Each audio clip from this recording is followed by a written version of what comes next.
उत्तर प्रदेश चुनाव के अब कुछ महीने ही शेष बचे हुए हैं।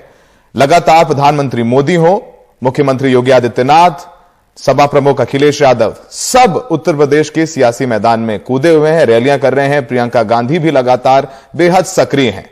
साफ तौर पर अभी तक यह निकल करके आ रहा है कि कोई बड़ा गठबंधन नहीं हो रहा है। हमने देखा 2017 में अखिलेश यादव और कांग्रेस साथ आए थे, उसके बाद 2019 में मायावती और समाजवादी पार्टी का गठबंधन हुआ था, लेकिन अखिलेश ने अब तक साफ किया है कि कोई नया गठबंधन नहीं होगा। इन 5 सालों में उत्तर प्रदेश की राजनीति में एक नया नाम उभर कर सामने आया है। जब इस नाम की हम बात करते हैं तो संघर्ष सामने आता है, चाहे वो हाथरस हो, चाहे वो दिल्ली में एक नाबालिग बच्ची से बलात्कार का मामला हो, चाहे वो SC ST आरक्षण का मामला हो, चाहे वो बेरोजगारी का मुद्दा हो, लगातार वो सड़कों पर मौजूद रहे।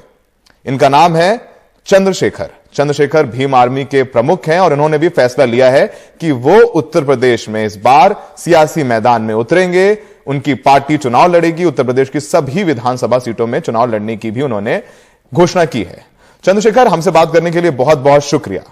आप जब से राजनीति में आए हैं, कहा जाता है कि आप संघर्ष की राजनीति करते हैं, मुद्दों की राजनीति करते हैं, और जब जब आपके बारे में बात की जाती है तो कोई बड़ा राजनीतिक दल आपके खिलाफ बोलता हुआ नजर नहीं आता है। लेकिन जब बहन जी मायावती से आपके बारे में पूछा जाता है तो वो नाराज हो जाती हैं, क्योंकि वो जिस अनुसूचित जाति के वोट बैंक को अपना समझती हैं या उनको वो परंपरागत तौर पर वो वोट बैंक मिलता भी है, ऐसा लगता है कि उस वोट बैंक के छिन जाने के संकेत मिलते हैं अगर आप चुनावी मैदान में आ जाते हैं। तो चंद्रशेखर, क्या है आपका चुनावी रणनीति? क्या सोच रहे हैं? कैसे मैदान में आएंगे? उत्तर प्रदेश की सियासत में कैसे स्थापित करेंगे आप? देखिए, ये लोकतंत्र है और जनता का आशीर्वाद जिसको मिलता है वो बड़ी पार्टी छोटी पार्टी हो जाता है। जनता जिसको सपोर्ट करती है, आगे बढ़ाती है, वो सरकार बना लेता है। तो मेरी पहचान तो संघर्ष से है और मैंने जिनको आदर्श माना, माननीय साहब श्री काशीराम, उन्होंने अपनी जिंदगी के अंतिम समय तक संघर्ष किया। तो अब उत्तर प्रदेश में हमारा प्रथम चुनाव के लिए जो सबसे ज्यादा जरूरी होता है चुनाव लड़ने के लिए, वो होता है संगठन। तो संगठन हमारा तैयार हो चुका है, बूथ कमेटियां हमारी तैयार हो चुकी 403 विधानसभा की। अब हम मेहनत से जो मुद्दे हैं, जैसे बेरोजगारी का मुद्दा है, जैसे महंगाई का मुद्दा है, जैसे किसानों के मुद्दे हैं, जैसे महिला सशक्तिकरण, कानून व्यवस्था का मुद्दा है, वो तमाम मुद्दे जिनसे जनता प्रभावित होती है, हम उन मुद्दों पे काम कर रहे हैं। और लगातार हमारी टीम जहां भी atrocity, schedule caste, backward minority के लोगों के साथ होती है, वहां खड़ी रहती है। तो मुझे लगता है कि सिर्फ जो है चुनाव के समय उनके बीच जाना राजनीति नहीं होती है। मेरे हिसाब से पूरे 5 साल उनकी जिम्मेदारी लेना, जिसने आपको वोट दिया, ठीक है, उसने अपनी जिम्मेदारी आपको दी है, तो उनकी जिम्मेदारी निभाना भी राजनीति होती है और इससे हम लोग सक्रिय। ठीक है चंद्रशेखर, क्या है, कैसे करेंगे राजनीति? क्या कोई गठबंधन में शामिल होना चाहते हैं आप? क्या आप अखिलेश के साथ जाना चाहते हैं? क्या आप कांग्रेस के साथ जाना चाहते हैं या अकेले मैदान में लड़ेंगे? किसके साथ गठबंधन चाहते हैं आप? देखिए, मुझे अभी ये सवाल कुछ दिन पहले भी पूछा गया, तो मैंने इस पर जवाब दिया कि अगर गठबंधन की बात आएगी तो मेरी प्रायोरिटी सर्वप्रथम माननीय बहन जी रहेंगे, क्योंकि इसके पीछे एक कारण, चुनाव खत्म हो जाएगा, अगर बहुजन समाज के लोग सरकार में न आए तो पूरे 5 साल जो अन्याय, अत्याचार, जुर्म जाति उनके साथ होगी, अब उस पर कोई नहीं आएगा लड़ने। तब वहां भीम आर्मी और आजाद समाज पार्टी खड़ी रहेगी। जब 69,000 शिक्षक भर्ती का मामला होगा और अन्याय होगा, यानी कि नौजवानों के साथ रोजगार में अन्याय होगा, आरक्षण में घोटाले होंगे, तो कोई नहीं आएगा लड़ने के लिए, तब वहां भीम आर्मी आजाद समाज पार्टी खड़ी रहेगी। तो यानी आप जब सत्ता में बैठे लोग, सौरभ भाई, जब सत्ता में बैठे लोग सत्ता का दुरुपयोग करके गरीबों की जमीन छीनेंगे, गरीबों की जमीन दबाएंगे, उनके घर जलाएंगे, तब कोई नहीं आएगा। जब दलितों की लाशें पड़ी होंगी सड़कों पे, मुसलमानों के ऊपर गोली चलेगी, तब कोई नहीं आएगा। तो चंद्रशेखर उनकी लाशों को अपने हाथ में लेकर न्याय दिलाने के लिए घूमता फिरेगा। इसलिए मेरा प्रयास था कि बहुजन समाज पार्टी और आजाद समाज पार्टी गठबंधन हो जाए। मैंने पहल की है, जबकि हमेशा उनकी तरफ से मैं अपमानित होता रहा। लेकिन मेरे लिए जी आप मायावती जी के साथ गठबंधन करना चाहते हैं चंद्रशेखर, लेकिन जब जब आपके बारे में सवाल पूछा जाता है बहन जी से, तो बहन जी नाराज हो जाती हैं। और साफ तौर पर संकेत तो यही है कि वो आपको बिल्कुल पसंद नहीं करती हैं, क्योंकि जिस अनुसूचित जाति के वोट उनको परंपरागत तौर पर मिलते रहे हैं, ऐसा लगता है उन्हें कि कहीं ना कहीं आप उसमें सैबोटाज करने की कोशिश करते हैं, उनको तोड़ सकते हैं, उनका सियासी गणित बिगाड़ सकते हैं। तो ऐसा लगता है कि वो आपकी इस प्रस्ताव को मानेंगी? देखिए सौरभ भाई, पहले तो वोटर जो है ना, वो किसी का गुलाम नहीं है। आप समझिए, जब आप दलित वोट की बात करते हैं तो पहले ये आजादी के समय ये कांग्रेस के साथ रहा, फिर ये रामविलास पासवान जी के साथ चला गया, बाबू जगजीवन राम के साथ रहा, फिर मान्यवर काशीराम साहब के साथ आया, बेंजी के साथ आया। तो ये लगातार, ये असल में ये जो नेता पसंद करता है वो लड़ने वाला नेता पसंद करता है, क्योंकि इसको सरकार किसी की भी उसको शोषण सहना पड़ता है। तो मेरे लिए बहुजन समाज का हित सर्वोपरि है, मेरे लिए व्यक्ति सर्वोपरि नहीं है, मेरे लिए बहुजन समाज का हित सर्वोपरि, इसलिए मैंने पहल की। आप जानते हैं, ये क्या सब पूरा मीडिया जानता है, कितने अपमानित शब्द उन्होंने मुझे कहे। भीम आर्मी के संघर्ष को उन्होंने एजेंटगिरी कहा, लेकिन मैंने कभी उसको सिरे से जो है नकार दिया कि ठीक है, कुछ गलतफहमियां हो सकती है, कुछ गुस्सा हो सकता है, लेकिन मेरी पहल ये है, मैं समझता हूं कि उत्तर प्रदेश में भारतीय जनता पार्टी को रोकना जरूरी है, तो इसलिए मैंने पहल की है। और वो नाराजगी करें, लेकिन वो चंद्रशेखर के काम को गलत नहीं साबित कर सकती है। चंद्रशेखर ने कोई ऐसा काम नहीं किया, भीम आर्मी ने कोई ऐसा काम नहीं किया जिससे बहुजन समाज का नुकसान हुआ हो। और जब भीम आर्मी को राजनीतिक संरक्षण की जरूरत थी, सरकार के लोग उन पर झूठे मुकदमे करे जेल भेज रहे थे, तब उस राजनीतिक संरक्षण के लिए मैंने उनसे मांग की, मैंने उनको लेटर लिखे, उन्होंने नकार दिया, लेकिन फिर भी भीम आर्मी अपना काम करती रही। आज हम गठबंधन चाहते हैं, क्योंकि जब चुनाव खत्म हो जाएगा तो नेता घरों में घुस जाएंगे और लड़ने के लिए हमें आना पड़ेगा, तो हम हमेशा सड़क पे रहेंगे, इसलिए। ठीक है, तो अब एक और दूसरा सवाल, क्या चंद्रशेखर खुद चुनाव लड़ेंगे? क्या चंद्रशेखर विधानसभा चुनाव लड़ेंगे? अगर लड़ेंगे तो आपने कौन सी सीट चुनी है, या किस नेता के खिलाफ आप तैयारी कर रहे हैं विधानसभा चुनाव लड़ने की? देखिए सौरभ भाई, पहले तो ये फैसले पार्टी की बोर्ड के हैं, जो हमारी कोर कमेटी उनके फैसले हैं, लेकिन अगर आप मेरे दिल से पूछेंगे, मेरी इच्छा पूछेंगे, तो मैं बता दूं, क्योंकि लोकतंत्र है भाई, अपनी पार्टी में मुझे अपनी बात रखने के अधिकार है। तो अगर मुझे पार्टी मौका देगी तो मैं चुनाव लड़ूंगा, जहां उत्तर प्रदेश के मुख्यमंत्री चुनाव लड़ेंगे, जो वर्तमान के मुख्यमंत्री योगी आदित्यनाथ, मैं उनके खिलाफ चुनाव लड़ूंगा, क्योंकि उन्होंने पिछले 4.5 साल में जो दुख तकलीफ उत्तर प्रदेश की जनता को दी है, जिस तरह से 49% भर्ती में आरक्षण घोटाला हुआ, पिछले वर्ग की रिपोर्ट के बाद उन्होंने न्याय नहीं किया, तो ऐसे निर्दयी मुख्यमंत्री के खिलाफ मैं चुनाव लड़ूंगा और उनको सत्ता सदन में नहीं घुसने दूंगा, ये मेरा विश्वास। तो जहां योगी आदित्यनाथ चुनाव लड़ेंगे, मैं वहां चुनाव लड़ूंगा।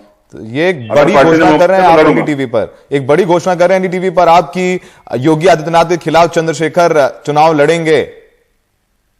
पिछली बार क्या हुआ था ना, लोकसभा में मैंने देश के प्राइम मिनिस्टर के खिलाफ भी लड़ने का फैसला लिया था, लेकिन पिछली बार हमारा दल नहीं था, तो बेंजी ने कह दिया कि चंद्रशेखर वहां लड़ेंगे तो मोदी जीत जाएंगे, चंद्रशेखर बीजेपी की मदद कर रहे हैं, तो मैं नहीं लड़ा। लेकिन इस बार हमारा दल है, और अगर पार्टी मौका देगी तो मैं कमिटमेंट कर रहा हूं कि मैं योगी आदित्यनाथ जी के खिलाफ चुनाव लड़ूंगा। वो कोई सी सीट तय कर लें, और ऐसा नहीं मैं सुरक्षित सीटों पर चुनाव लड़ूंगा, मैं वहां लड़ूंगा जहां योगी आदित्यनाथ चुनाव लड़ेंगे। मेरे लिए सदन में जाना नहीं, मेरे लिए उनको सदन से रोकना बहुत इंपॉर्टेंट। तो आप एक चीज और समझिए गौरव भाई जी, 403 विधानसभा की सीटें हैं जी, 86 जिसमें आरक्षित हैं, 84 शेड्यूल कास्ट के लिए, 2 शेड्यूल ट्राइब के लिए, उसके बाद बची 317 सीटें, उन पर भी हमें चुनाव लड़ाना है। तो हमारी तैयारी पूरे उत्तर प्रदेश में है।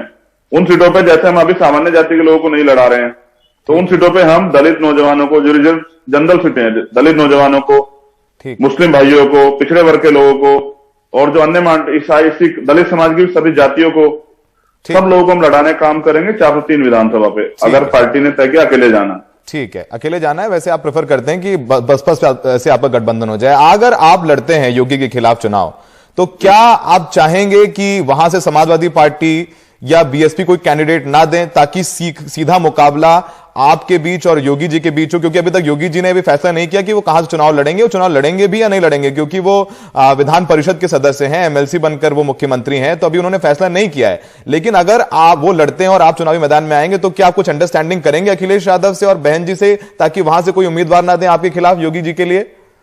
देखिए, जब हम ये कहते हैं कि हमें भारतीय जनता पार्टी को रोकना है, तो भारतीय जनता पार्टी के जो सीएम कैंडिडेट फेस हैं, तो उनको रोकना जरूरी है। तो क्या तो बेंजी लड़ लें या अखिलेश भाई लड़ लें, या फिर वो नहीं लड़ते तो मुझे छोड़ दें कि मैं लड़ूं। देखिए ऐसा है ना, वो बीजेपी के सबसे ताकतवर नेता उत्तर प्रदेश के, उनके खिलाफ लड़ने के लिए ताकतवर व्यक्ति चाहिए। मैं समझता हूं कि मैं ताकतवर हूं और मैं उन्हें हरा सकता हूं, तो मेरी ये मांग रहेगी कि भाई इस पे विपक्ष के लोग भी सोचें, और अगर वो उनकी मदद करने के लिए कोई प्रत्याशी लड़ाएंगे तो अलग बात है। बेसिकली जब मैं जनता के बीच जाऊंगा तो जनता जानती है कि ये व्यक्ति बिकाऊ व्यक्ति नहीं, टिकाऊ व्यक्ति, और ये लड़ेगा और ये भागेगा नहीं मैदान छोड़ के, और ना मैं सीबीआई ईडी इनकम टैक्स से डरता ना मुकदमे से। तो चाहे कुछ भी हो जाए, मैं लड़ूंगा तो पूरी मजबूती से लड़ूंगा, और फिर सदन में नहीं जाने दूंगा। वो रास्ता जो है ना बंद कर दूंगा जिसने पिछले 4.5 साल से उत्तर प्रदेश को कानून व्यवस्था के नाम पे, भाईचारे के नाम पे जो ठगने का काम किया यूपी की जो सरकार है, ठीक है, जिस तरह का ये माहौल बनाने का काम किया, इस सरकार के मुखिया को नहीं घुसने देंगे। चंद्रशेखर जी, आज आपने बोला है कि आप योगी जी के खिलाफ चुनाव लड़ेंगे, पर यह बताइए कि योगी जी के खिलाफ चुनाव तो लड़ेंगे, लेकिन आप हमेशा कहते रहे कि अखिलेश जी एक प्रबल दावेदार हैं योगी जी के खिलाफ, समाजवादी पार्टी एक मुख्य विपक्षी दल है वहां पर, तो अगर आप बहन जी के साथ गठबंधन होता है तो क्या आप तैयार हैं कि आप अखिलेश यादव से भी आमना सामना करेंगे, आप उनके सामने भी अपने कैंडिडेट सुधारेंगे, उनसे भी सियासी लड़ाई लड़ने को तैयार हैं आप? देखिए, बिल्कुल साफ तौर पर कह रहा हूं, मैंने पहले भी कहा, जिनसे समझौता होगा उनसे संघर्ष नहीं होगा, और जिनसे संघर्ष होगा उनसे समझौता नहीं होगा। तो जब हम चुनाव लड़ने जाएंगे तो मैं किसी को फ्री में तो नहीं कहने वाला कि आप अपना यहाँ प्रत्याशी लड़ा लीजिए, हम यहाँ से विड्रॉ कर देते हैं। देखो, जनता जिसको पसंद करेगी वो जीतेगा, तो फिर तो जब आपका कोई गठबंधन नहीं होगा फिर तो आपको लड़ाना पड़ेगा भाई। अगर कोई समझौता हो जाता है तो फिर गठबंधन धर्म निभाना पड़ेगा, अदरवाइज उसके बाद जो है ना फिर सीधी लड़ाई होगी। हमारा प्रयास रहेगा हम अपने प्रत्याशी जिता के भेजें। तो अगर मैं किसी प्रत्याशी के समर्थन में रैली करने जाऊंगा तो ये थोड़ेगा मैं किसी दूसरी पार्टी के प्रत्याशी को वोट दे दो, तो अपनी प्रत्याशी के लिए वोट मांगूंगा। और मेरा विश्वास है उत्तर प्रदेश की जनता ने सबको देख लिया है। ठीक है, अब उत्तर प्रदेश की जनता परेशान है और वो नए लोगों को मौका देना चाहती है। ठीक है, किसान परेशान है, नौजवान परेशान है, महिलाएं परेशान है, ठीक है, व्यापारी परेशान है। चंद्रशेखर, आखिरी सवाल आपसे, आप चाहते हैं बहन जी के साथ आपका गठबंधन हो, अगर ऐसा नहीं होता तो आप अकेले सियासी मैदान में जाएंगे। प्रियंका गांधी के बारे में क्या कहना है आपका? क्या कांग्रेस से कुछ समझौता करना चाहते हैं? हो सकता है आपका, क्या उसके कुछ चांसेस हैं? चूंकि उधर मायावती से आप चाहते हैं कि आप गठबंधन कर ले, क्या ऑप्शन मिले तो क्या आप प्रियंका गांधी के साथ भी जा सकते हैं? देखिए, मैं साफ तौर पे कह दूं, ये डिसीजन पार्टी का है कि पार्टी किसके साथ गठबंधन करेगी। मुझसे पूछा गया तो मैंने अपनी राय रखी। अब मैं इस पे भी कह देता हूं कि पार्टी जिसके साथ गठबंधन में जाएगी, देखिए गठबंधन के सभी विकल्प अभी खुले हुए हैं, ऐसा नहीं कि बंद हो गए। तो जिस दिन पार्टी जो तय कर देगी, जैसे अभी हमारी 150 प्रत्याशियों की लिस्ट तैयार है जो हम नवंबर में घोषित करने वाले हैं। ठीक, हम पे सभी चुनाव की सीटों पे 403 विधानसभा पर कैंडिडेट भीम आर्मी के नौजवानों को हम लोग लड़ाने वाले, क्योंकि लीडरशिप पैदा हो, जैसा मैंने आपसे कहा। तो पार्टी जहां भी गठबंधन करेगी, पार्टी जहां जैसे सिंगल लड़ने को आएगी, पार्टी जिस सीट से लड़ाने कहेगी तो हम लोग उस पर काम करेंगे। ठीक है, क्योंकि पार्टी बड़ी है, हम लोग छोटे हैं, विचारधारा बड़ी है। हमारा काम जो है वो है चुनाव को, जो पार्टी का आदेश है उसको पूरा करना, उस पर खड़े उतरेंगे जी। और मेरा विश्वास है कि योगी आदित्यनाथ जब हमारे सामने चुनाव लड़ेंगे तो सदन में नहीं जा पाएंगे। ठीक है, तो ये चंद्रशेखर जी थे जिन्होंने ऐलान किया है दो बातों का। पहली बात ये कि वो उत्तर प्रदेश में योगी आदित्यनाथ के खिलाफ चुनाव लड़ेंगे, अगर वो चुनाव लड़ते हैं, क्योंकि अभी वो विधान परिषद के सदस्य हैं, अगर चुनाव लड़ेंगे तो उनके खिलाफ चंद्रशेखर जी होंगे। और चंद्रशेखर ये भी चाहते हैं कि उनका गठबंधन बहन कुमारी मायावती जी की पार्टी बहुजन समाजवादी पार्टी से हो जाए। तो ये दो बड़ी सियासी बातें यहां पर चंद्रशेखर ने कही है। चंद्रशेखर, हमसे बात करने के लिए बहुत बहुत शुक्रिया। तो उत्तर प्रदेश की राजनीति को लेकर के एक बड़ी खबर यही है कि चंद्रशेखर भीम आर्मी प्रमुख हैं, उन्होंने कहा है कि वो योगी आदित्यनाथ के खिलाफ चुनाव लड़ेंगे। वो चाहे जहां से भी चुनाव लड़ें, वो उनके खिलाफ खुद मैदान में उतरेंगे। और वो ये भी अपील कर रहे हैं कि जब वो मैदान में आए तो दूसरी विपक्षी दल, चाहे वो समाजवादी पार्टी हो, चाहे वो बसपा हो या कांग्रेस हो, वो उनको मजबूत करने का काम करे, ताकि जो लड़ाई हो योगी और चंद्रशेखर के बीच हो।